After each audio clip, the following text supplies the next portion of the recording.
of the India Shopping Center Forum 2015, the 8th edition of this conclave that brings together the biggest players, the brightest intellects, the most visionary leaders, and all the stakeholders of the shopping center industry who seek to take a mall and shopping center experience beyond shopping to creating experiences and reinventing shopping centers for the consumer of today.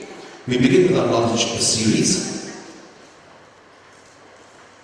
We are suffering from this typical day 2 syndrome at any conference where we have thinner attendance, but then we have Mr. Thomas Malayan who will be taking us through this. His session is very interactive, so may I request all of you to kindly come right out here. If you could occupy these front rows, then we can have a more interactive session, which is what Thomas will engage you in.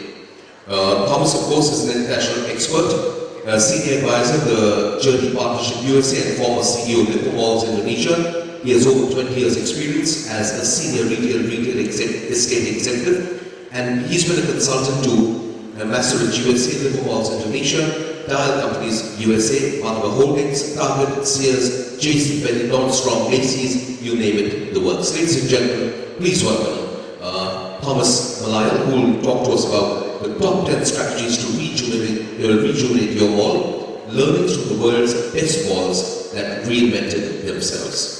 Thomas Malayan, thank you. Well, good morning. First of all, thank you for coming. So this is the crowd that didn't have that extra Johnny Walker Black last night. You know, my mother used to say, no one ever wakes up in the morning and says, I wish I would have had one more drink. So thank you for coming. I'm honored to be in India. This is my 7th trip. The first time I came to India was 1981. I was 10 years old, and it was a very different place. And since then, I've seen tremendous changes in India. I know yesterday on the panel I gave some tough love, but the reality why sometimes I say I give tough love to India is because I expect so much more, and I know there's the ability to do it. So what I hope to do today is talk a little bit about some international ideas. I spent most of my career in the United States, but I've worked in emerging markets, and Journey has products across the globe. Also, I just wanted to say, I'm not here in a paid capacity. I'm here as a volunteer. I'm on the board of the International Council of Shopping Centers. That's a New York-based organization. It's the largest global trade association for the shopping center industry. I know that when I first met Amitabh and his crew, he was with ICSC, and I thank them for letting me come and speak with you today. I would like you all to have your pen and paper, because I'm going to give you some websites that I recommend you check out. So for ICSC, www.icsc.org.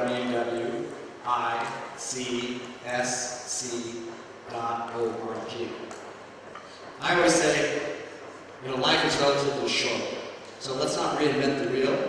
ICSC has got experience from developed markets and emerging markets. I think there's a lot of materials for you and your companies to learn from.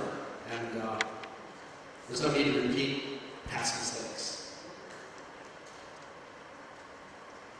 So, this is the top 10 list I'm going to discuss today. I don't know, does anyone, raise your hand, does anyone know David Letterman? Who's David Letterman? USA commentator, comedian. Right, he's a talk show host in the United States, like maybe it depends on your generation, but like Johnny Carson. So he's retiring, but what his great, idea for the late night talk show host was top 10. He always had top 10 lists. So I'm just going to copy him and he's retiring. So the plan today is we'll discuss the first 5, and then we'll maybe have 10 minutes for questions, a little bit of a stretch break, and then we'll do the second 5. I'm a great believer that people's attention span is around 45 minutes. I have a lot of degrees, and I can never focus more than an hour at a time. So the top 10 I'm going to talk about today is wow me, greet me, serve me, clean me, protect me. That's the first 5. And the second half we're going to talk about make me feel at home, connect with me, globalize me. Don't Indianize me, globalize me. Respect me, and plan for me.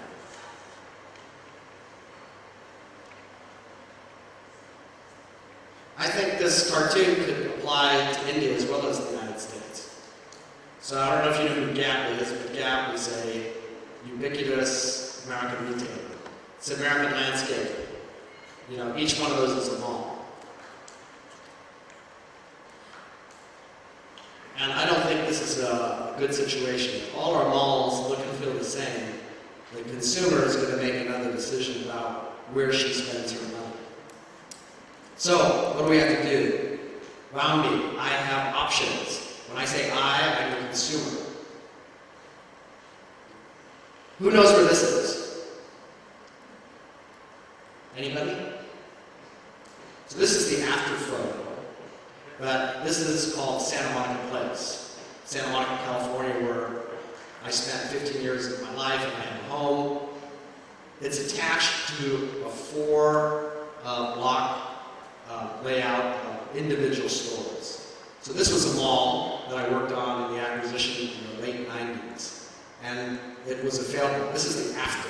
So I'm going to just use the before and after so you can see about how do you wow the consumer.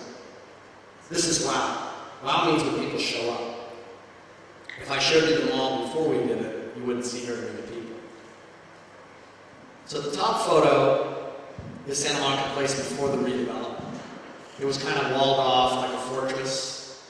Again, this is attached to a 4-block dynamic retail street, probably from the sales productivity-wise, one of the highest. It's not Rodeo Drive. Rodeo Drive is luxury. Santa Monica Place was attached to this street. It's called the 3rd Street Promenade, that essentially is a mall with a roof over it. So after the project was done, it opened up. So before, we had essentially, we walled off the customer. Now we accept the customer. The design architect was Jurdy, was another base firm that I'm associated with. This is how the outside looked. The top, very 1980s feel. This is the middle now, more of a welcoming, dynamic area.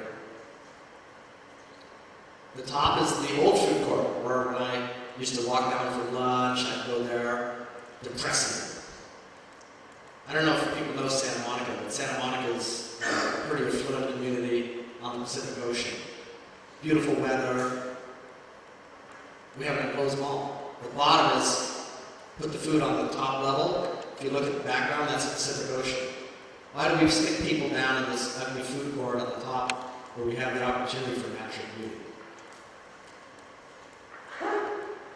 The top is the interior mall, what it looked like. Failed mall, lifeless mall, that's one of our topics today. Now, the bottom is what it looks like today. Attractive so the customers willing to come and spend money. On this side, we have the previous mall. On the top, you can get to the top level of the mall. I know India's got environmental issues as far as the weather, people want air conditioning. But maybe in some parts of the country, there's an opportunity to do more open air. And Bangalore, I know, historically has relatively good climate. So maybe you should think about, depending on where your center is, you can have some open air component. The next center, also in Los Angeles. I don't know if you're familiar with Westfield. They're a Sydney headquartered global shopping mall group. One of the things we're talking about is lifeless malls. In my professional opinion, the best company in redevelopment is Westfield. I'd say my former company, Macerich, is number 2. But the whole idea is to take good centers and make them better. So Westfield, the first time I went to Los Angeles was 1998. And this mall was next to a hotel. And put it this way, I was very concerned when I went over there for dinner. The neighborhood wasn't so great. They built this on the 405 freeway, which is one of the leading freeways in Los Angeles. And that's the front door. Very appealing. Allows the customer, makes her maybe potentially exit and go to the center. Before, the customer that went to the center is maybe not the customer you want or your retail wants. So that's the site plan today. It does roughly $600 per square foot retail sales. This is what it used to look like. Very appealing.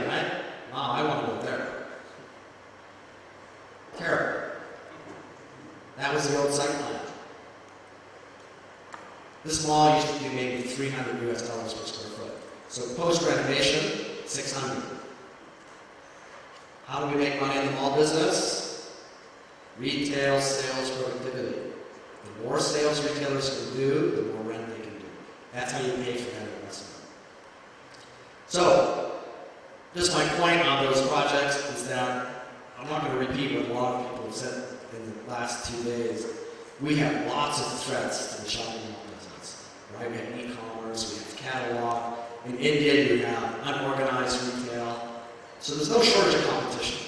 So the question is, how are you going to differentiate yourself and make it appealing for the customer to come to your project? I won't go through every detail here, but the reality is it's just saying that retail is always changing. Department stores were the dynamic, dominant force. Most of my career at Matrix was dealing with department stores, like we heard Macy's, JCPenney, Nordstrom, etc. But they're less important today in the United States, and specialty retail is. But there's always a new threat, because there's always change. And now it's omni-channel e-commerce. So the retailer, who's our customer, simple principles, right? Business is providing solutions to people's problems. So the retailer has to always adjust. Change is the only constant. Now the challenge as a mall owner is that real estate is relatively fixed. We build it, we can't just change it very easily. But we have to be thinking about how do we change. One number I would recommend you write down. In my experience, a mall needs to renovate every 8 years. Okay, you can let it slip, 9 years, 10 years, but you are encouraging competition, in my experience. So I know we're in India, we're not in China, but in China, 8 is a lucky number, so we're number 8. This life cycle, everyone knows this. Change is faster than it ever has been. So we used to have a long time to make decisions. We have much less time today than we ever did. So if you're thinking about, like what I said, 8 years, renovating your mall, your lifeless mall, potentially, or your mall that could be better, you can see on the chart, the goal in life is to make a change before you start doing this. I will tell you that 2 malls that I showed at the beginning of the lot, South Market Place and West Side Pavilion, they went pretty far close to the bottom before they were renovated. It should have happened sooner. Some other wow experiences. Has anyone been to this store? Okay. Who has a daughter under 10? Anybody? So, if you want to become a rich man in India, I say sometimes the Chinese are good. Just copy it. Instead of American girl, just make an Indian girl place. And what it can be is the experience. So I have a 7-year-old daughter, Zoe. She likes to buy $100 US dolls from here. So that's why I have to work so hard, because they're so expensive. But this is the experience. It's not just about the doll. You can buy the outfit, you can go to their cafe with your mom, your girlfriends, and have tea, overpriced tea, but it's the entire experience. So when I say wow, is your mall just a distribution hub, or are you making people go and have an experience they cannot have? Okay, green meat. This is more of a personal thing. So my kids, I have twins, Chris and Zoe, and we decided to spend a year in Bali, Indonesia. And they go to this place called the Green School. Now, I don't expect all these commercial people here to become, greenies, but take a look at the website, greenschool.org. There's some ideas you may get there that you can apply to your mall. So why do you want to be green? Because I really believe the customer wants to be sustainable and wants to be more green. And India, given its incredibly large population, has got to do things differently than the West as far as its economic growth so fast. Otherwise, you're going to have a disaster like China. When I go to China, I can't breathe. I go to Beijing, maybe I'm rich, but if I can't have fresh air and fresh water, what good is it? So I think that maybe the benefit sometimes, if I say China is the hare, the rabbit, and India is the turtle, maybe we can learn and make better decisions. So one place I find that's very forward-thinking about green, Singapore, they do green walls. On the roof they do green. I think something to think about in your designs. I think the customer likes it. If the customer feels that it's important with their personal worth, they'll come to your center. Who knows who Aon is? Anybody? Raise your hand. Where are they from? Which country? This company, Aon. A-E. No, I heard an animal, sorry. Oh. Aon is Japanese development, very active in Southeast Asia. Solar panels. Is there a lot of sunlight in India? Is there a lot of electricity problems in India? No power cuts? No demand? We all know the answer, right? So, when you have buildings, you have big expanses of roof. Are we using it? No. I think you should think about it. And solar panels in cost have come down so much. In the United States, for example, Macy's, they have big stores, right, all across the country. Very aggressive in putting solar panels on the roof. And as a mall operator, now let's think commercial. If you put solar panels on the roof, maybe you can resell it to your retailers, to your tenants. There's money to be made there. I know Macerich, our employer, did do that. This is a very traditional 100-acre mall site. Now, of course, this is, I call it an architect or city planner's dream, all great. So I'm not saying that. But my point is that there are people, that's what they want. And as a mall operator, can we think about commercial ways to increase our green footprint? And are we doing things like in our centers? Is there recycling? Glass, plastic? If not, I think we should. It's not very hard to do. But we always felt that the mall has to be the community and social heart of its trade area. So, lead by example. And I'm going to tell Neil Rahasia, you can't have all these plastic bottles. I mean, let's use glass and recycle. When we're going to fill up all the landfills, we're swimming in plastic. Okay, serve me. Serve me means service. So, what is your mall structure? Is it professional? The first time I walked into a mall in kind of a lower middle income area in Chicago, and I went up to the customer service counter, right? You walk up to the mall, there's the counter. The guy is sitting down low, he's on his phone, the counter is dirty. This is not the experience we want to give one of our guests. So, the mall business is an operating business. The person has a decision whether she is going to come to your mall. So I think about that, hands-on. And the service, right? At the Four Seasons, you get different service than the Marriott Courtyard. So you have to make that decision on what your center is. But I'm convinced that everyone deserves respect and there's a level of service you should be providing. So if you're going to operate a high-end, what are some services that you might want to think about? Do you offer gift wrapping, product assembly? In India we have lots of labor. Maybe high-income consumers, they don't go to IKEA and put it together themselves, right? They have someone else put it together, but maybe you can get a referral. For your VIP shoppers, do you know who they are? Do you have a loyalty card? Do you have their mobile number? Do you have their email address? Are you creating a space for them where they feel important? Again, these are probably better higher end centers. Concierge, delivery. Who's been to the Grove in Los Angeles? Anybody? So the Grove, one of my best friends developed This guy's not from the mall business. He's well-traveled, and he just didn't understand why malls gave a really kind of marginal experience. And the founder of the company is Rick Caruso. He's American, of Italian heritage, but, you know, he dresses really well, he lives very well. And he said, why do I go to the mall and I have, like, you know, a junky food court? He said, I want it to be like how I live. I want it to be the Four Seasons. I want it to be the Ritz-Carlton. This is a mall.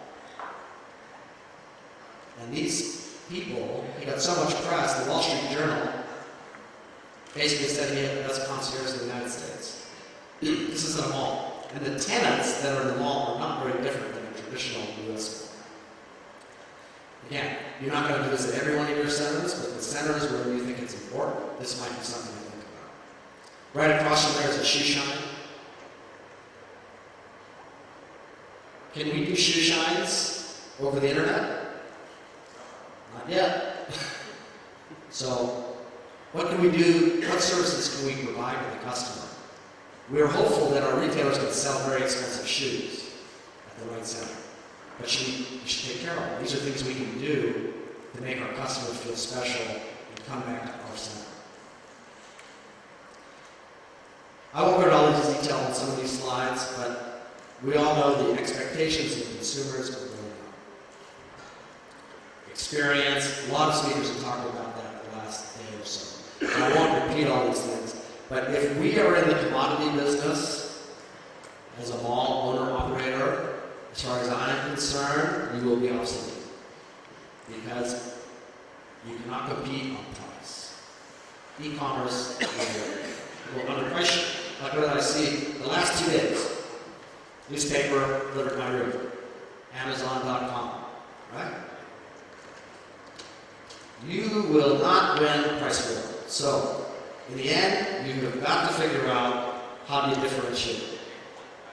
And if this country ever truly lets Walmart in, it'll have tougher competition. What are the priorities of that consumer? One unique store, I don't know if you've ever seen it, it's called Container Store.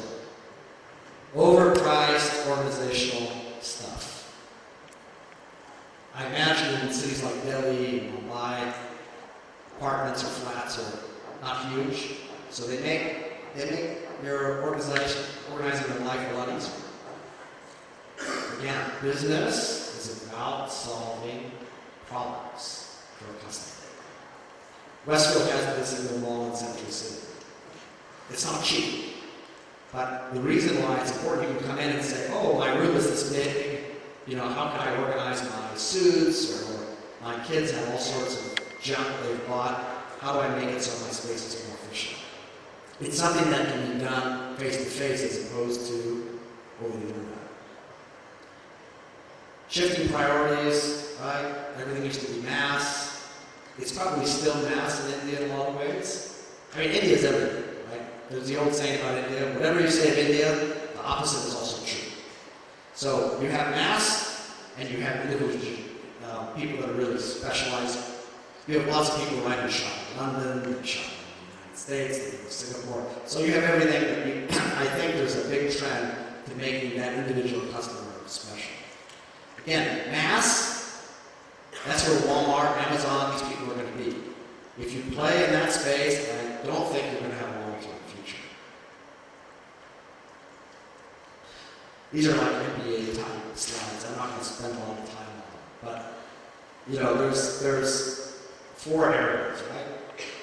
Economic, easy, ego, and experience. I'll let you take a chance to just read them.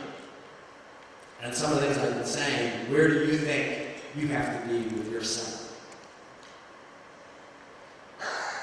And I'm a big believer in this. 5 means, are you number 1? If you're not, you know what Jack Welch always said, if you're not number 1 in your business, if you're mediocre in all of things, you're not going to survive. Well, you'll survive until, you know, you're outpassed by the rest of the globe. But to compete, you've got to be best in the category. So, customer focus.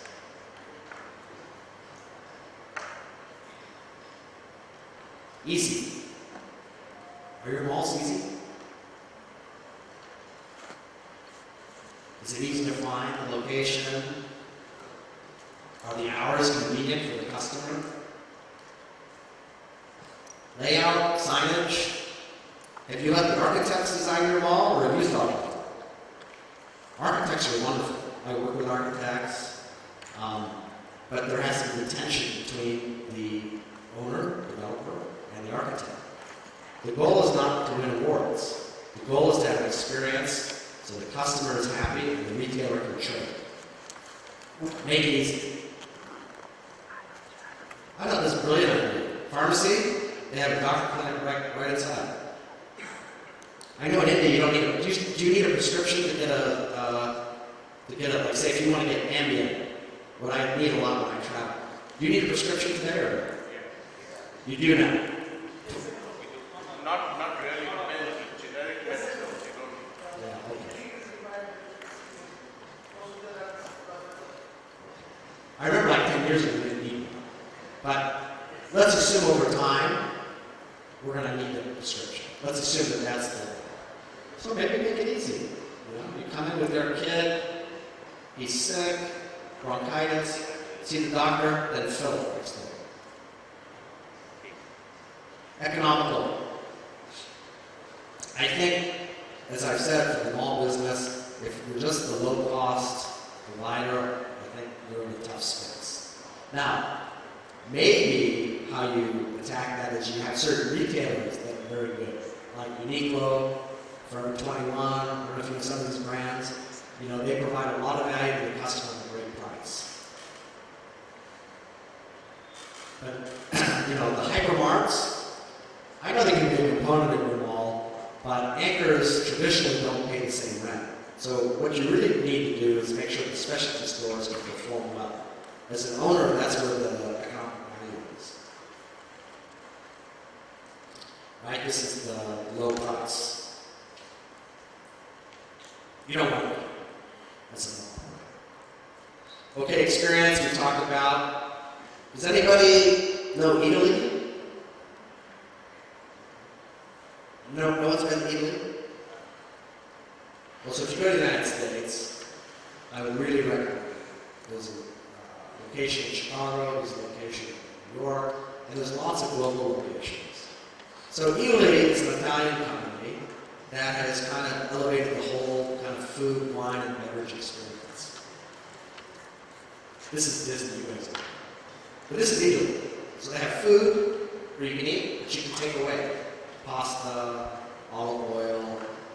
Now, in India, I don't know where it would work everywhere, but I suspect over the next decade, the Delhi or Mumbai could support one location.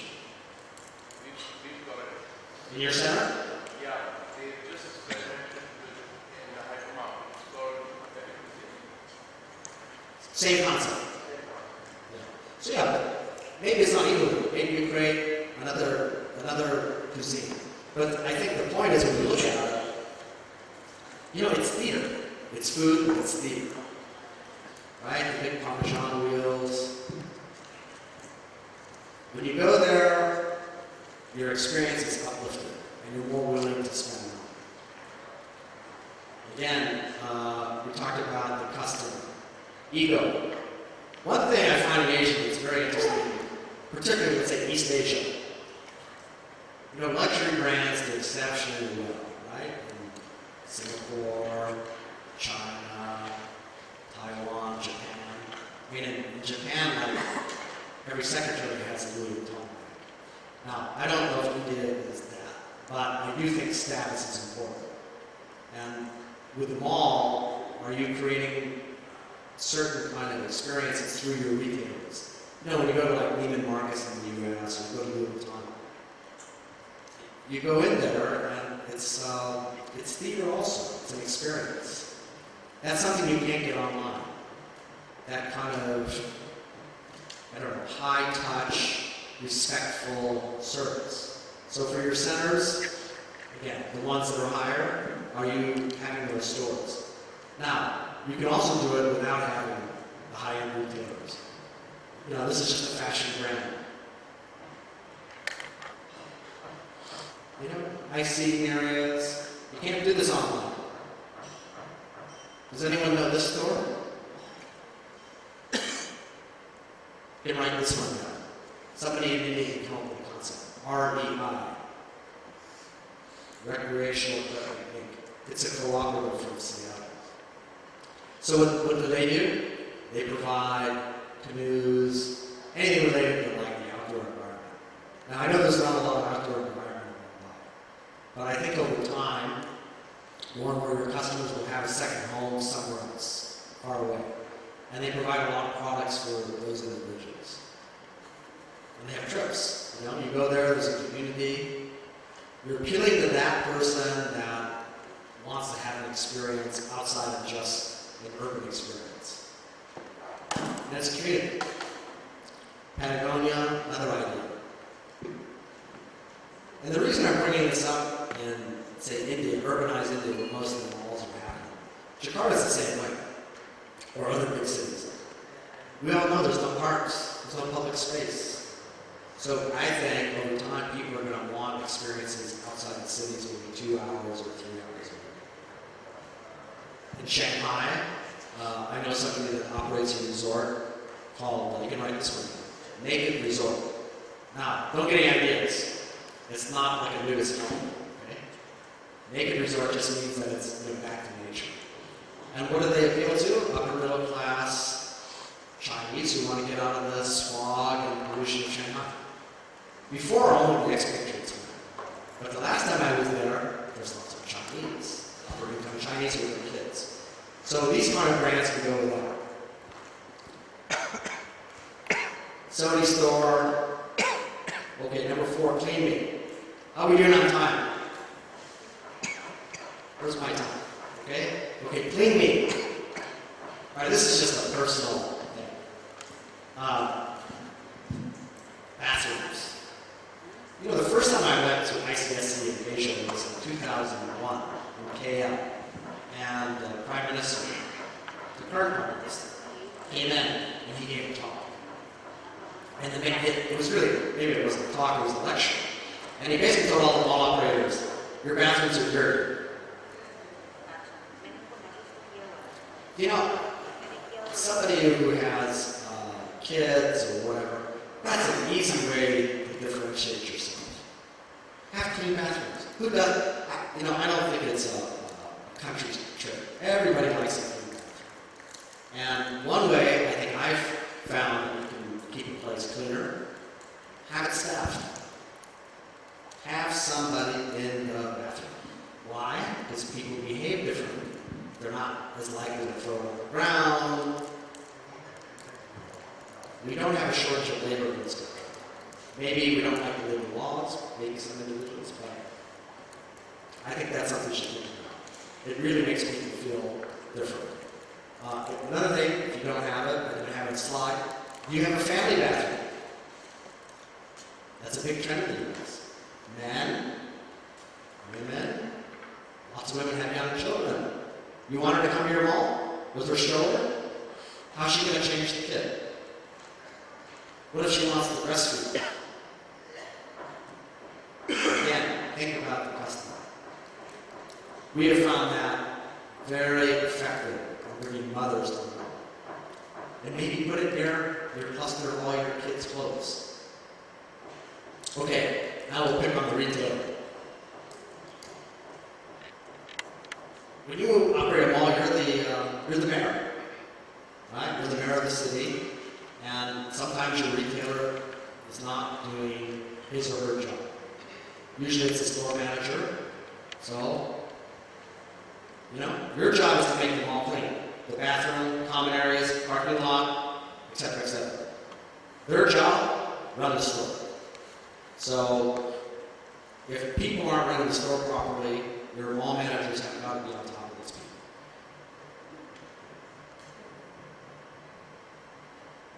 Number 5, last one before we take some questions. Protect me. My wife, my daughter, my mother. Okay, I'm not going to go into all the stories. I told people yesterday, my father immigrated from India 50 years ago. So I don't have any ill will. India has a perception problem. right? We all know. So what are you doing about security? When she comes to your mall, does she feel safe? From the parking garage to inside? I think it's very important. In the US, we know the customer generally is the one. So people aren't going to spend money if they don't feel safe. Okay, I won't be the typical American who talks about terrorism all the time. But we know malls, especially high-profile malls, are targets. So security is important. Mall of America has been named. Westfield has been named as targets with the coordinates. Now, this hasn't happened in India to my knowledge, but we know in Kenya, right? Westgate Mall, does everyone know what happened? It can happen. So, we are a gathering place in the mall business, so I would take security seriously because the customer is not going to spend money if she doesn't feel safe in whatever kind of, in whatever way that is. So, number one, awareness. Make sure your security force is professional, visible. Do you have CCTV? Do you have a plan? I know Westgate Mall didn't have a plan. That's what happens. In the US, a lot of American malls did not have a plan, but they do. Not everybody, but I think some of them. Because if people don't think it's a safe and secure place to come, they're not going to shop. Okay. Break time. That doesn't mean you can leave, but it means you can stand up, you can stretch, and introduce yourself to your neighbor. And piece of humor. Does anyone get this?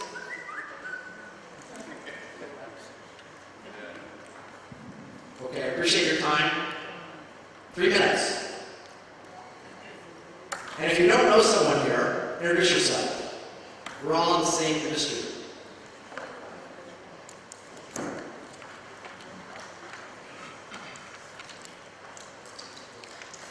One child, that's it.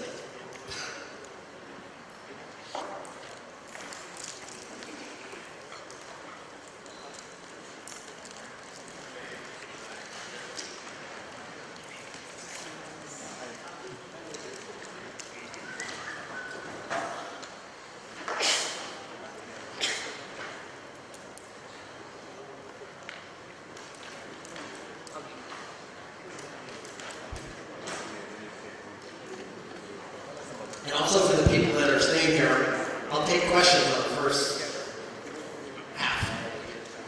Don't be shy. No questions? Everybody in the Indian mall industry's got everything figured out?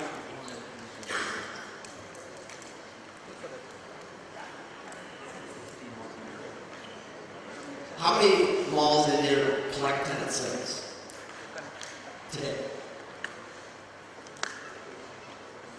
Does anybody in this room, do you get the tenant sales for every retailer? Every tenant? Okay, that's good. How many do not get tenant sales? Everybody gets tenant sales here? Okay, good. You're ahead of Indonesia. In Indonesia, they don't report sales, generally. They have 2 sets of books, right? One for the government, one for the bank, and then one they show the landlord, if they show. All right, tell me, what is the best mall in India, in your opinion? Besides your own, it can't be your own. Yeah. Yeah, what do you think the best mall in this country is? You can't name your own mall. Okay, that's not fair. However, I do admire other malls besides my own mall. It's Select City, Pacific Mall, and Innovates. So they are following the best practices, and I do like them. Okay, good. So if somebody was coming to Mumbai from New York for the first time, they have one day. There's 3 malls they have to see. So they should see In Orbit, that one, of course. My own mall,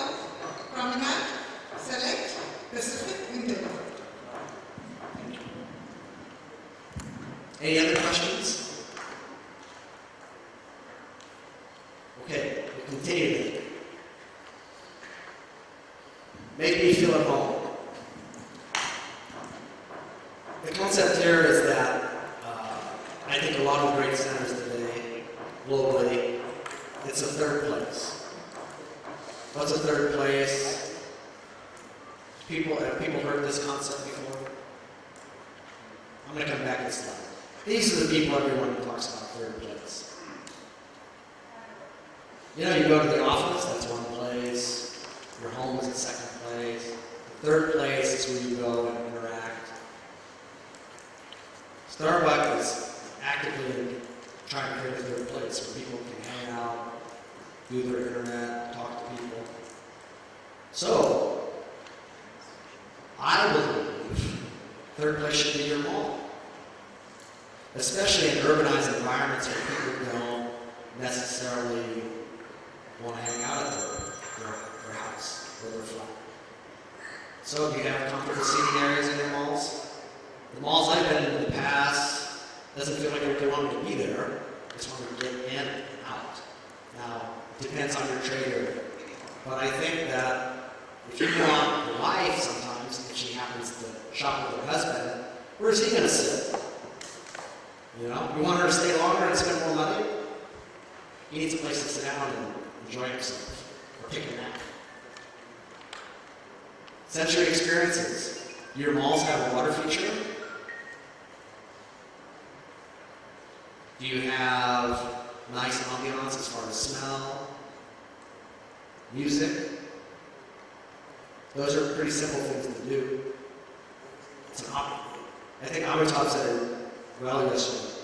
I don't totally agree that mall business is not real estate. It is real estate, but it's an operating business. What we say in the U.S. is the hotel business is the most challenging real estate class. Why? Because your tenant changes every night, almost, right? She comes, she stays, he comes, stays 3 nights. So the mall business, we have longer leases, but we have tenants, retailers, and we have guests. So very intensive business. And again, third place, think about the guest. How would you like to be treated when you come to the mall? Are you just a number? Are you just a dollar sign on your head? Or are you a guest, like in some of those? Talk about Starbucks. Anyone heard this term, service-scape? I'm not going to read it to you. I'm going to give you a minute. Just read it. I think it's important.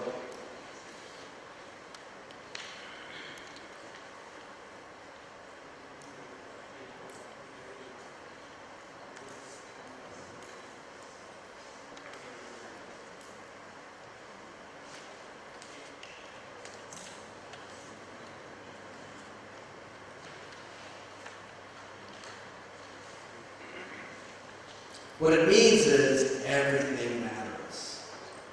Okay? If you're just a commodity, like I showed you, this had Amazon. We have to elevate the experience for the customer so they come.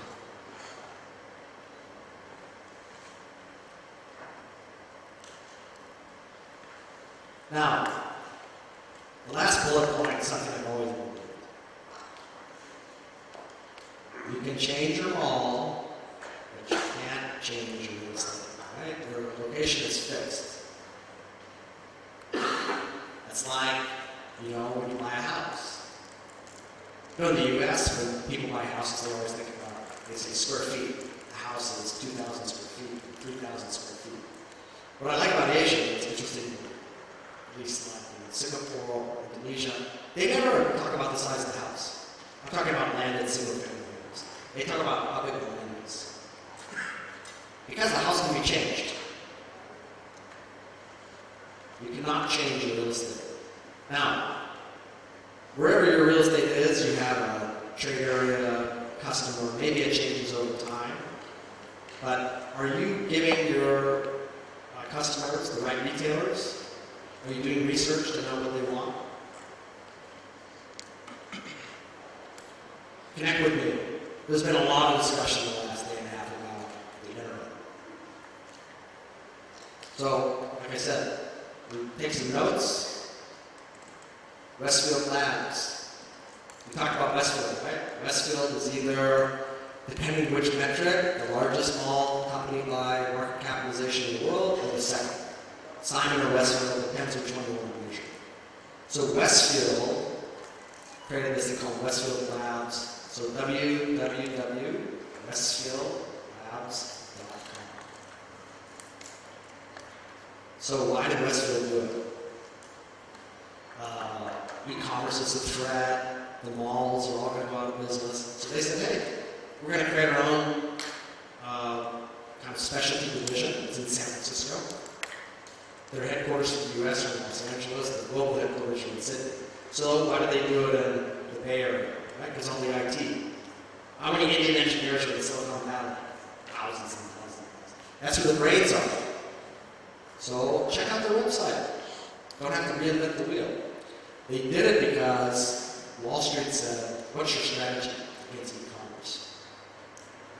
You know, one thing in the mall business we have that a lot of people don't, lots of customers come through our door, right?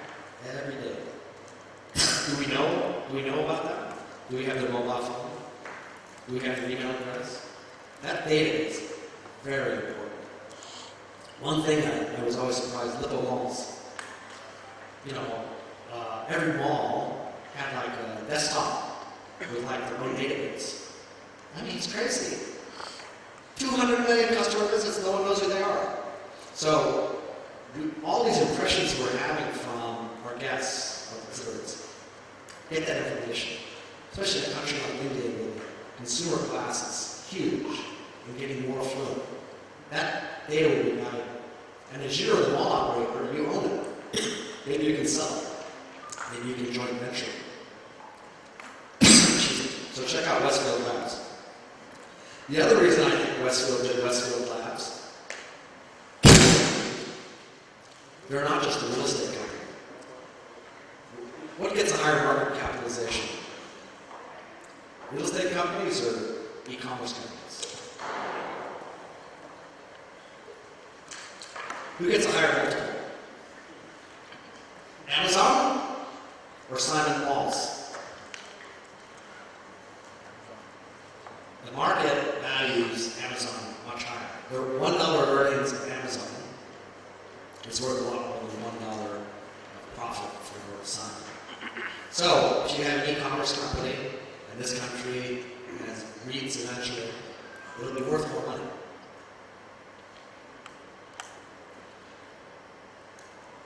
All right, I'm not an expert on the Indian consumer like everyone in this room, but I suspect it may not be that different. So, internet everywhere, it's influencing sales. One term we use, ICSM, web grooming. You ever heard of that? Who knows what web grooming is? 100 rupees, sorry, not rupees. Who knows what, oh there, what is it? So web grooming is the concept where users look online or for the product. They look at the products before going to the mall, online or it's reverse of showroom. Exactly. So in the mall business, do we want to say showrooming or do we want to say web grooming? Web grooming. Right. So everyone in this room, we're on the same team, right? We're in mall business, shopping center business, web grooming. Yes, at home you can go look up, you know, I want to buy a new black dress for a party, but she's going to go buy it anyway. So web grooming. And I think the U.S. mall companies we've spent a lot of time talking about that. Because everyone talks about showrooming, but the reality is people are using both tools. They're using the internet to buy. And I think in the U.S. retail sales are about 10%. China's about 10%. Indonesia are about sub 1%. What's the percentage of total retail sales for e-commerce in India? Does anyone know? Or what's the rough guess? 2%, 3%, 4%, 5%? 4? Yeah, so it'll probably double next 10 years. The good thing is China's already 10. So the mall operators have time to get better. Good question. Just taking good notes.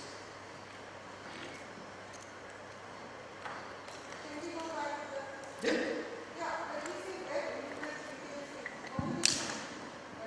The people look on the internet. Maybe. Yeah. For example, let's say you wanted like a little black dress. Maybe you went on Uniqlo.com, you went to Gap.com, you went to Zara.com, you went to H&M.com. Now I know they don't all operate here, but you might have done your pre-work. That's right. So that means that awareness of procured on big and good. I would say it's very difficult to know where awareness comes from. It comes from magazines, it comes from the internet. What I would say is the execution, the purchase, the point of sale happening. I'm sorry. I don't know how we are measuring that the purchase happened which was influenced by the will. Because in the US, we know the sales that happen at the retail. This is from a survey. It's like any survey. It's probably plus or minus 5%. I mean, Jupiter Research is the source. It's a prominent source. And so I don't know for India, but that's one of my questions. But I suspect it's not too far off. Okay, online presence. E-commerce is not just a threat. It's the biggest opportunity, just like our previous slide. First of all, no one is going to be able to stop e-commerce, right? Not in the US, not in China, not anywhere. So the question is, what are you going to do to react to change? And the retailers are definitely ahead of the real estate is one of these businesses that's always been resistant to change. Not just, I don't know, India as well, but US is the same, slow.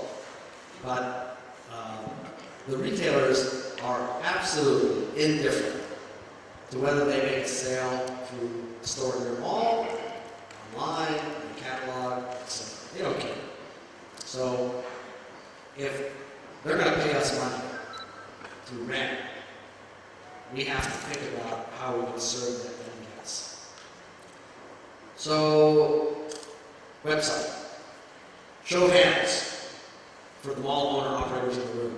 Who has a website? Does your individual mall have a website? Okay, yes. Okay. Now, is it worthwhile? What's on it? Store hours? Store list? What else? Layout? And also we have this thing which is locked stuff. So we have tied up with the retailers. And if they have something which is not moving on this house, they can lock the stock in the lower price and come and buy it. Good. You're ahead of the curve. I suspect many mall sites are not that good. And by the way, not just here.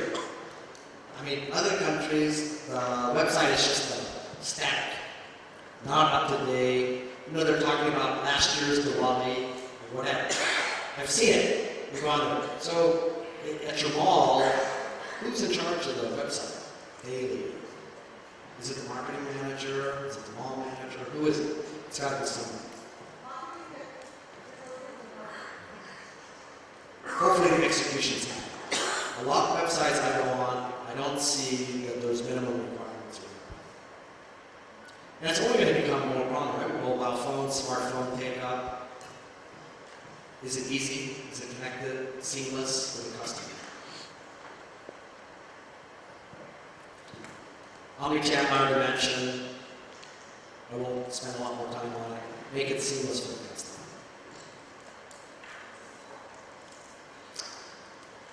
Anyone heard of Tom's? Now these are people who buy a pair of shoes, they donate a pair of shoes. Sometimes we have vacant space in the malls. So this is an interactive board where you can just touch it and order.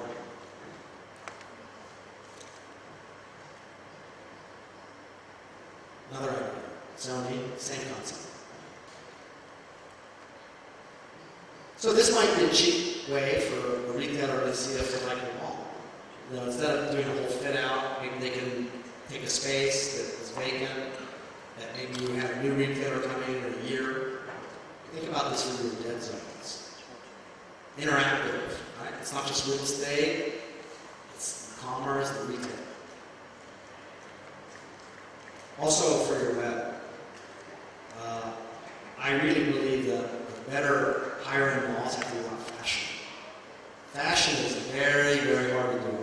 I know there's people that do it, but I still think a lot of particularly women, they want to touch the fabric, see how it looks, does it make me look fat? But, so, fashion blog, that's a way to interact with the customer. This is Westfield, San Francisco Center. You know, a lot of upscale brands. Okay, globalizing. I know somebody yesterday said, Indianizing. No. Globalizing. Globalizing. I know that there's lots of things that can be Indianized, but I think the better centers, they have studied overseas, they have traveled overseas, they have an aunt in London, their brother is a doctor in New York City, etc., etc. I know, especially this room, you're all rich, prominent, successful people. Okay? So let's raise this thing. Globalizing. Read this slide. I'm not trying to offend anyone.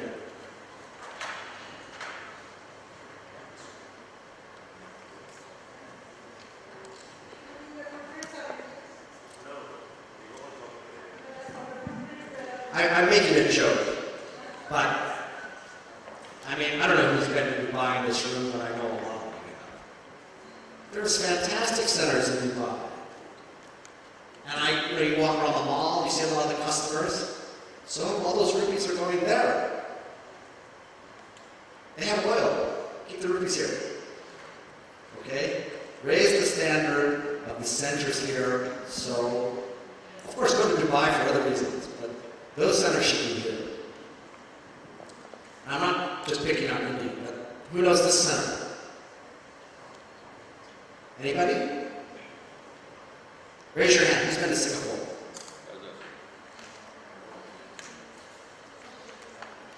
So, since I'm not in an Indonesian audience, I can make a joke. You know what the best city in Indonesia is? Singapore. That's where all the Indonesian Chinese go to spend money. Indonesia, India, some of the challenges, I know, bureaucracy, corruption, etc., etc. The industry has to fight through all that stuff. Because the dollars or the rupees or rupiah will flow somewhere else. Hey, world-class center in China. That's my differentiating point. We all know, what are the top 4 largest countries in the world? China, India, United States, Indonesia. No reason that the top centers can't be built here. And Indonesia, I would say, probably overall, better quality centers. I joke about Singapore, but Jakarta actually has quite a few top-tier world-class centers. Okay, influence the other way. So, at the beginning I talked about 3rd Street Promenade, next to Santa Monica Place. Demima is a Japanese convenience store. Way better than any US chain.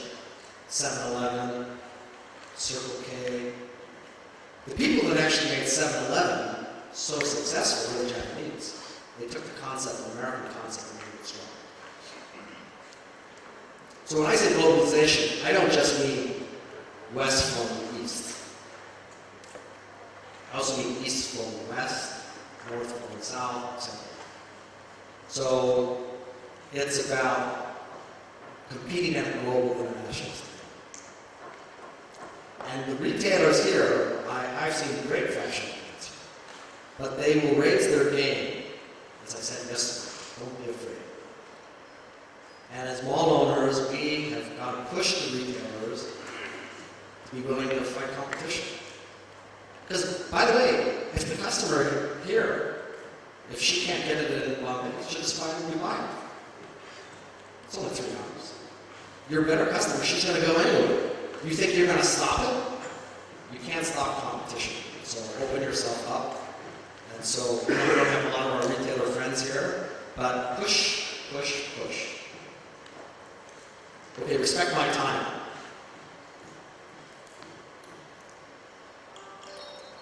Consumer values, I'm not going to read the slide, we know all these things.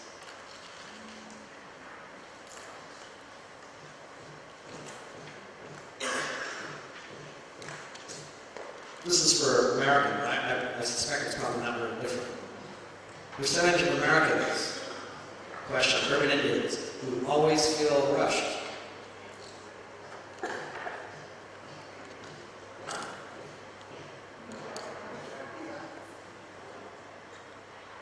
Well, who's got the tougher job, women or men? Of course, the women would say. My wife also agrees. Why? Because she's working, a lot of them now, right? Middle income professional women, particularly. Then they have kids. So, what are we doing to make it easier for her?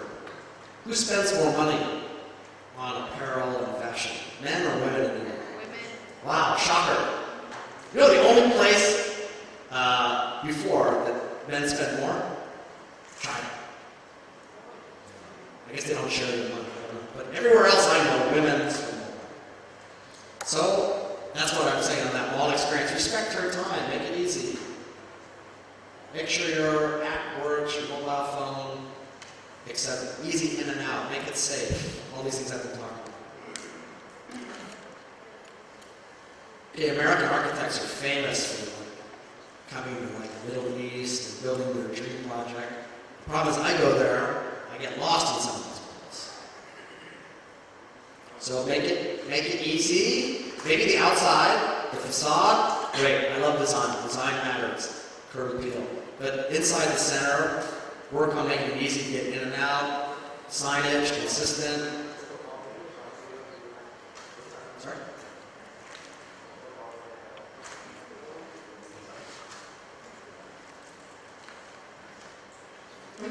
Go ahead. Sir.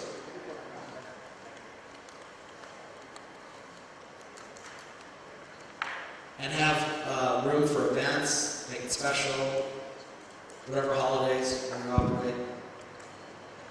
Okay, we talked about Amazon earlier.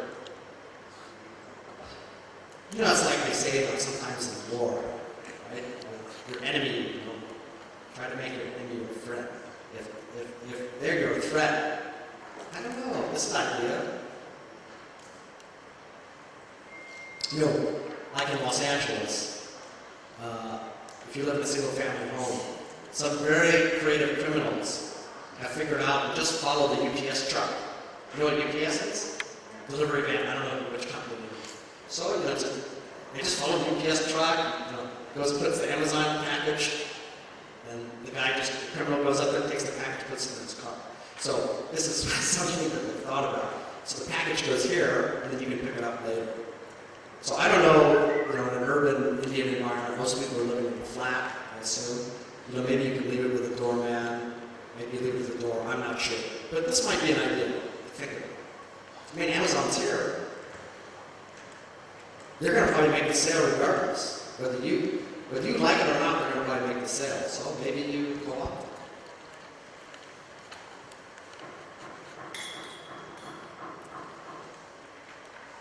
Okay, last one, number 10. Then we'll do questions. It's just my point to plan for the future. All the great malls I know, they have a plan.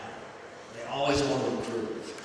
So Maastricht, I worked there for 12 years. May Siegel, who's passed away, was the chairman. His first mall in California was Lakewood Mall. You can run out there, Lakewood Mall.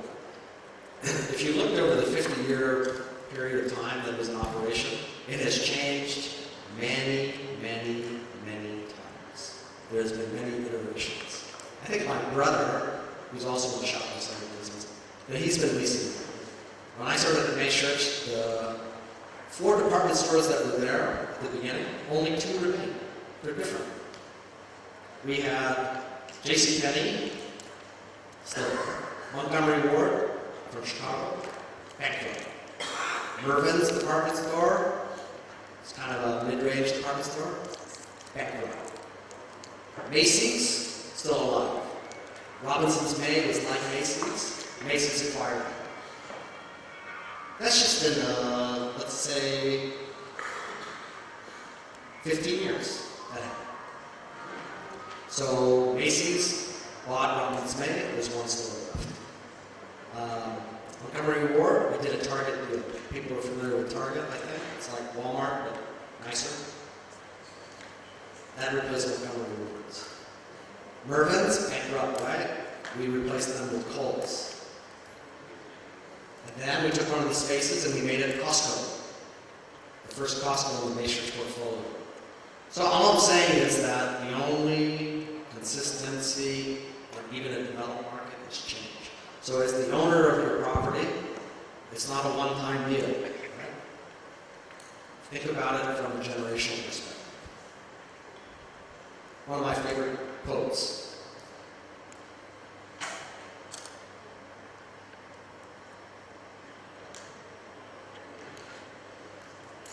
We know all this. I won't spend time on it. Change.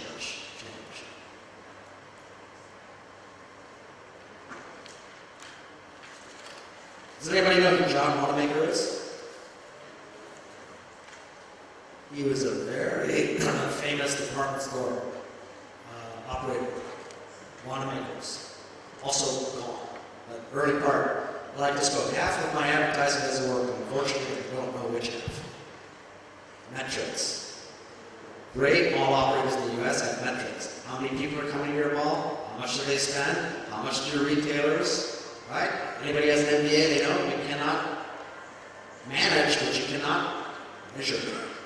So you need to get metrics. To the extent companies in India eventually have publicly traded mall companies, what do Wall Street analysts, Bombay Stock Exchange analysts, what's their background? They're accountants, finance, MBAs.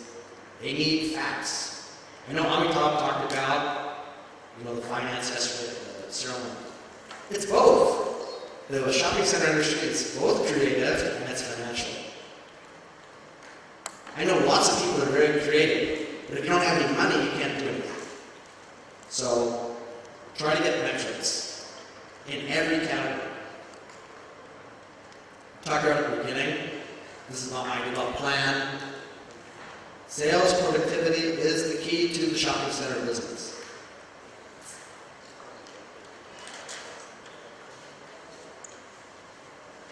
I cannot stress, if you remember one thing, rent is a function of sales.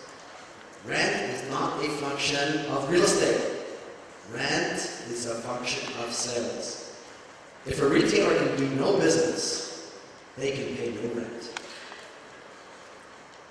So how do we help the retailer get better? Right? Make the retailer be able to perform better. This is all planning. Bottom one is the only one I want to focus on. If the retailer is no good for your center, maybe she or he should be someone else. Or go on business. I mean, the U.S. is a very, very competitive place in retail. Half the department stores I started working with in the mid-90s are no longer in business. Capitalism is tough,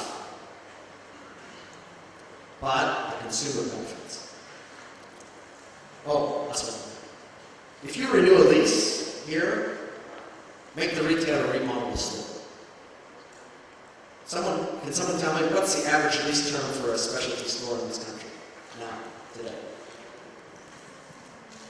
I mean, is it 2-year term, 3-year term, 5-year term for a small store? 3 years. Okay. In the U.S., it's 10 years. In China, it's 3 years. A lot of countries, 5 years. So labor cost is lower here, construction cost is lower. Yeah. So when you turn over that lease or renew, request them to remodel something. Because you want it to always be fresh, right? Not an old store. merchandise strategy. So, I can't remember the presenter yesterday. Somebody had a slide that they had a retailer now, and then the new retailer is this. Like they improved their merchandise mix. I think that's very important. Great global malls, they know where they're going. Like, for example, let's say they have a mom and pop, but they want to have Gap. So have a plan. Have a dream. Is every center going to be Rodeo Drive? But whatever it's going to be, where you want to go, you have to have a strategy.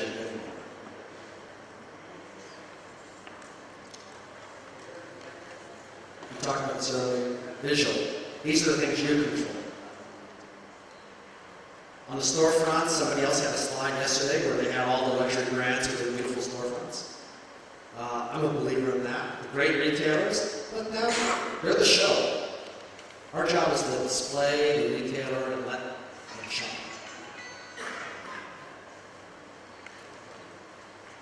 Mall marketing plan. These are all plans. I'll spend less time on these. You can look at them later. Plan, plan, plan, plan.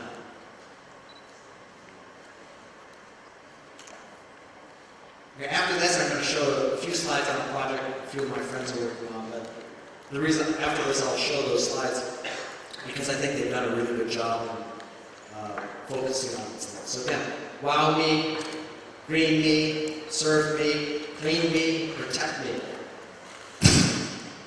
Make it my home. Connect with me, globalize me, respect me, plan for me. So which project? Does anybody know about the Sacramento Kings? Anybody an NBA fan? Nobody follows basketball? Chicago Bulls, LA Lakers, nobody? According to a lot of NBA research, India is going to be a huge market for NBA. So Sacramento, California is the capital of California. And the first Americans of Indian heritage have bought the Sacramento Kings. I don't know if you know that, but they're self-made people. You can look them up. So downtown Plaza was a mall in the middle of Sacramento. I think Sacramento is the fourth or fifth largest city in California. Failure. Also failure. It's downtown Plaza. Designed by Jordan, actually, way back. Then acquired by a group that I'm friends with. And then the Sacramento Kings were sold to this group of Americans of Indian descent. And they decided to build a new stadium. Sometimes your mall, your land site, the best use may not be what it used to be. Maybe you need a new mousetrap. So that's the site, downtown, the capital, etc. I know this is hard to do. That's what they did. Now I know it's very difficult to tear down income, like an income-producing property. But we talked about earlier, you can't change your real estate. But in the United States, there's been more urbanization, more people living downtown. So the mall site, that's what they're building. It's $500 million US. That's what the Sacramento Kings are going to play. You will see this in India because they're going to broadcast it in India. That's part of the reason that group bought it. And attached to it is a mixed-use project. So the old mall didn't work. So this idea of a new stadium, the NBA, and mixed use, open air.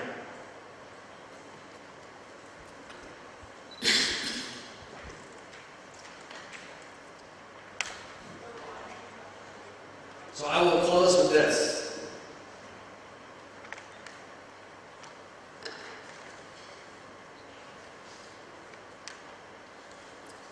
So there's probably things you may have learned today, may be things you already know. The question is, we go out and execute.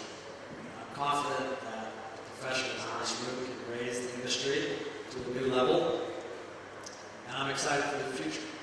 So I thank you, I appreciate it.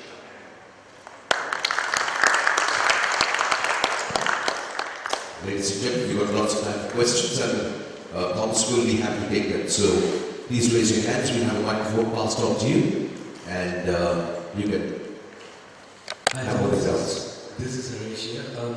Yesterday there was a lot of quite a bit of talk on collaborative marketing between mall owners and the tenants. And with your kind of experience in the US and in Asia and Indonesia especially, do you feel the necessity of something like that? Because typically I would think brands have their own strategy and the mall would have its own individual strategy. What's your opinion to that?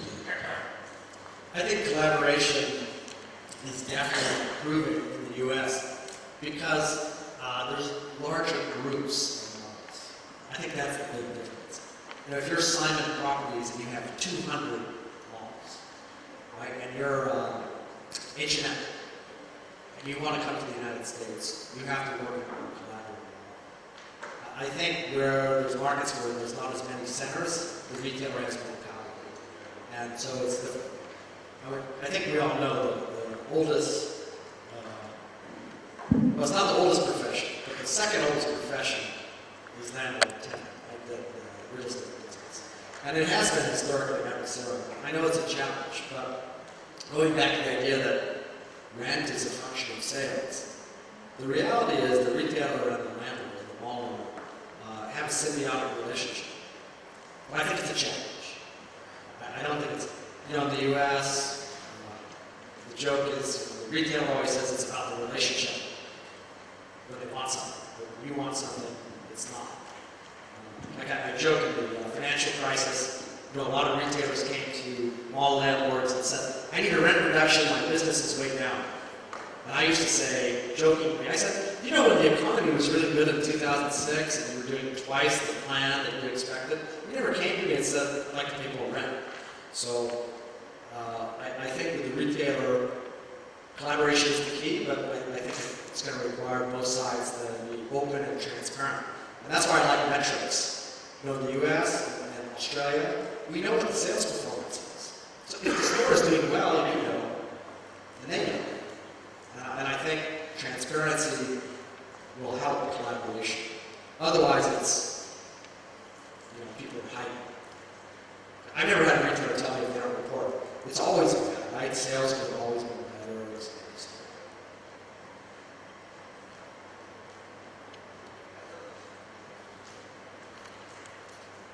Any other questions? Please.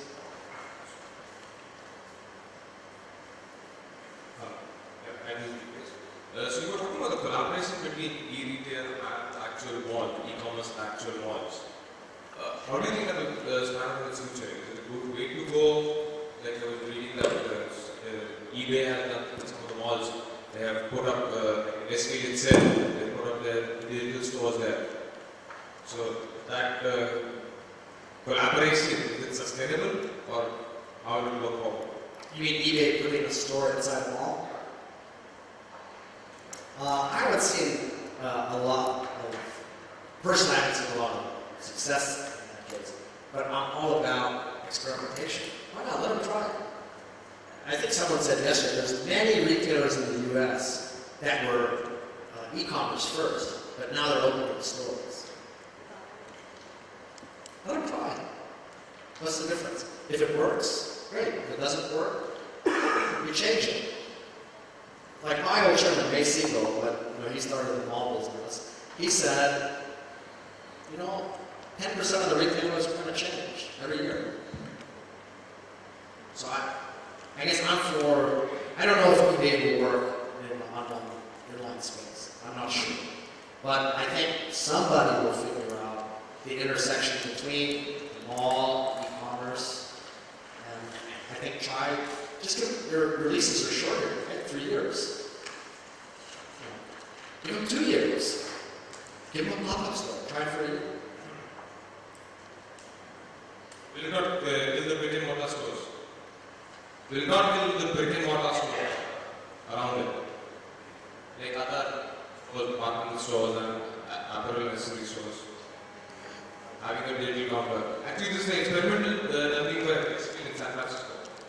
They have done one of their malls, they put up a eBay store. Actually, they have done a digital store in, I guess, 3 of their malls. sorry. I apologize. We all speak a form of English, and I'm having difficulty understanding. We'll take it outside, no, thank you. Can I take that question? Yeah, please. Yes, sure, please.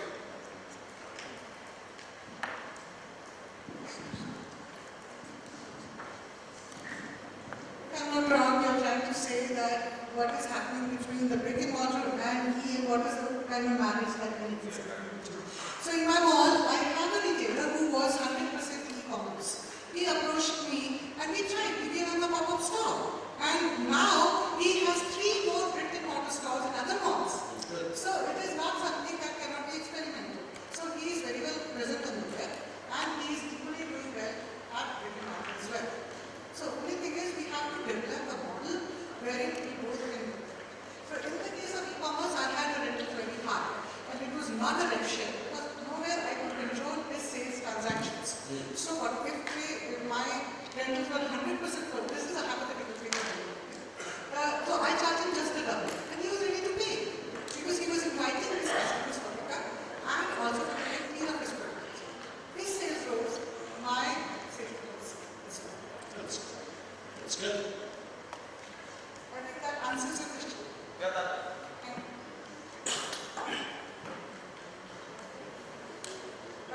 The name of free culture, that retailer is free culture.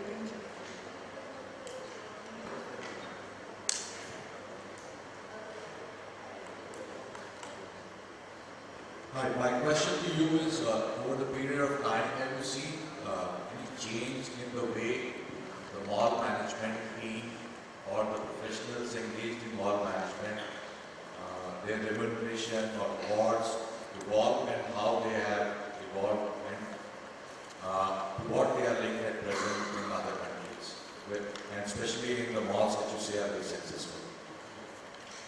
Well, I think there's been professionalization of the mall industry in general. You know, my father was head of real estate for a relatively large grocery chain in Chicago. And he used to joke that most developers would have been used car salesmen. And, you know, the industry in the United States changed. A lot of REITs came into the market in the, early 90s. All those companies went public, Simon, General Grove, Macerich. And that's when, on the, I'll call the executive side, became more professional. And then also, I think currently, there's been a lot of professionalization in the mall operations side.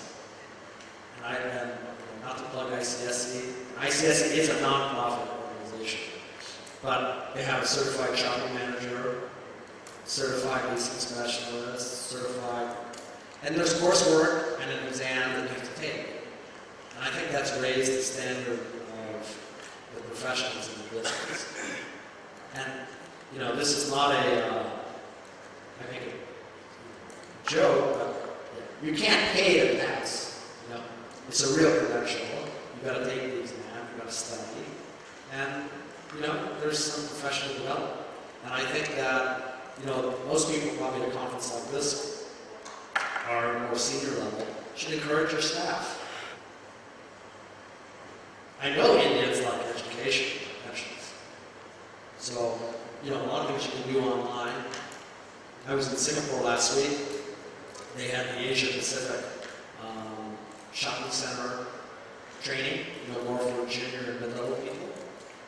And I think, there was no one from India, but there was quite a few people from China, from Malaysia, Korea. So I think that professionalizing the industry is a good idea, and there's resources. Just go online. Because a lot of the fundamentals of the mall business are not different. I know everyone always tells me India is different. Indonesia, they tell me it's different. The fundamentals of the shopping mall business are not different.